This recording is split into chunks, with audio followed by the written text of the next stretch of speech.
2022 베이징 동계올림픽이 개최되었습니다. 그리고 개최된 지 4일 만에 쇼트트랙 종목에서 편파 판정 논란이 나왔습니다. 그뿐만이 아닙니다. 쇼트트랙을 제외한 다른 종목에서도 석연치 않은 판정과 경기 운영으로 많은 나라들이 비판의 목소리를 내고 있습니다. 알파인 스키 종목이 그렇습니다. 베이징은 눈이 잘 오지 않는 지역입니다. 따라서 이번 올림픽 설상 종목들은 100% 인공눈을 사용하여 경기를 해야 합니다. 그런데 그 인공눈으로 인해 사고들이 발생했고 부상자가 속출했습니다. 80명의 선수들이 출발한 알파인 스키에서 49명만이 완주를 하였습니다. 절반에 가까운 선수가 완주조차도 못한 셈이죠. 이 중에 미국의 오브라이언 선수는 크게 부상을 당했습니다. 바로 어제 7일날 열린 여자 대회전 종목에서도 이 같은 이유로 경기를 완주하지 못한 선수들이 속출했습니다. 지난 2018 평창 동계올림픽 금메달리스트였던 미국의 미카엘라 시프린도 경기 중 넘어져 1차 시기 완주를 실패했습니다.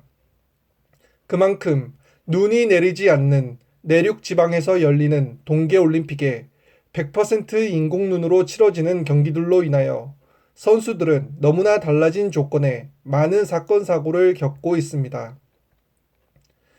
스키 점프 혼성 단체전에서는 선수들이 착용한 유니폼이 몸에 안 맞게 너무 크다는 이유로 독일, 오스트리아, 일본, 노르웨이 등 총 4개국 선수들이 실격을 당하는 일이 발생했습니다.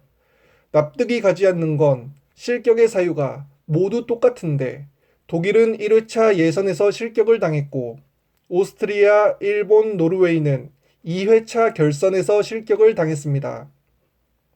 실격의 사유가 발견되는 즉시 실격이 이뤄진 것이 아니라 누구는 1회차 예선에서 누구는 2회차 결선에서 실격을 당한 것입니다.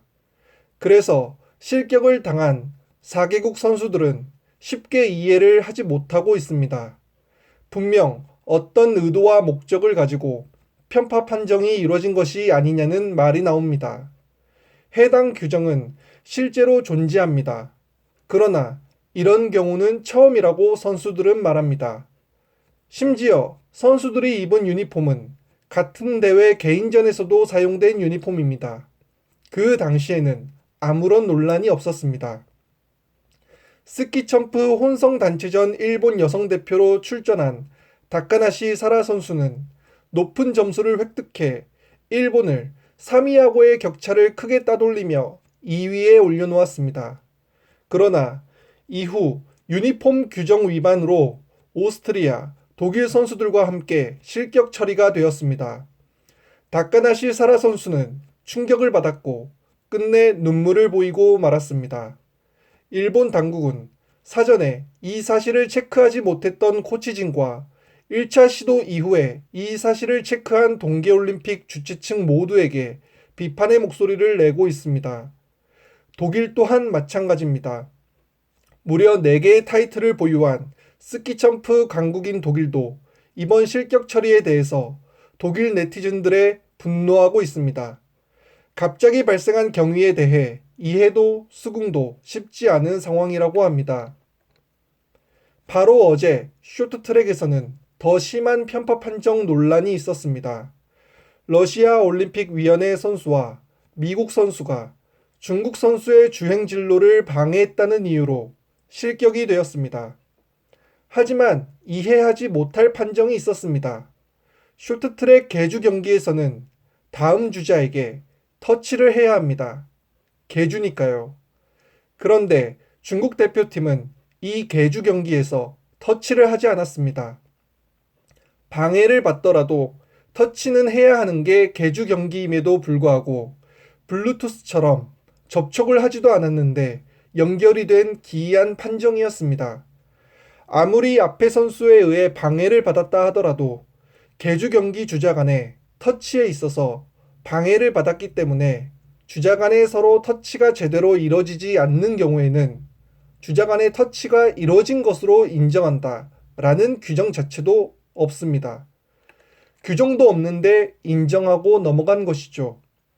SBS 배성재 캐스터는 관련 경기를 중계하던 중 코로나 시대에 걸맞는 뉴 노멀 터치라는 비유적 표현을 사용하며 비꼬았습니다. 제일 심한 편파 판정 논란은 쇼트트랙 남자 1000m에서 나왔습니다.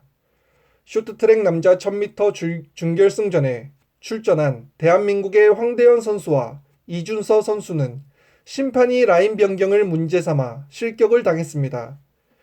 이 준결승전에서 한국 선수들에게 밀려 떨어질 뻔했던 모든 중국 선수들은 우연인지 아닌지는 모르겠지만 심판의 도움으로 결승전에 진출하였습니다. 참고로 2018년 평창 동계올림픽 규칙에서 라인 변경이 문제가 되는 경우는 찾을 수 없었습니다. 또한 중국 선수들은 주행 시 과격하고 저돌적인 파울을 수차례 감행했음에도 불구하고 어떠한 페널티조차 받지 않았습니다. 그 다음 치러진 결승전이 압권입니다. 쇼트트랙 남자 1000m 결승전에서 1위로 통과한 헝가리의 리우 샤오린 샨도르 선수에게 주심은 한 경기에서 페널티 2개를 주면서 실격을 시켰습니다. 더 많은 파울을 범한 중국 선수들은 아무런 페널티도 받지 않고 금메달과 은메달을 목에 걸었습니다. 우리는 지난 2014 소치 동계올림픽 피겨스케이팅 오심이 떠오릅니다. 당시의 국민적 분노는 극에 달했습니다. 빼앗긴 금메달에 대한 감정은 매우 복잡했습니다. 이번 베이징 동계올림픽 쇼트트랙 남자 1000m는 한국 선수들의 실격패로 대신 올라간 선수들이 모두 중국 선수들이라는 점, 그리고 그렇게 올라간 중국 선수들이 모두 금메달, 은메달을 차지했다는 점이 더욱 국민의 공분을 사고 있습니다. 속이 보이는 판정이 아닌가 하는 말들이 많습니다.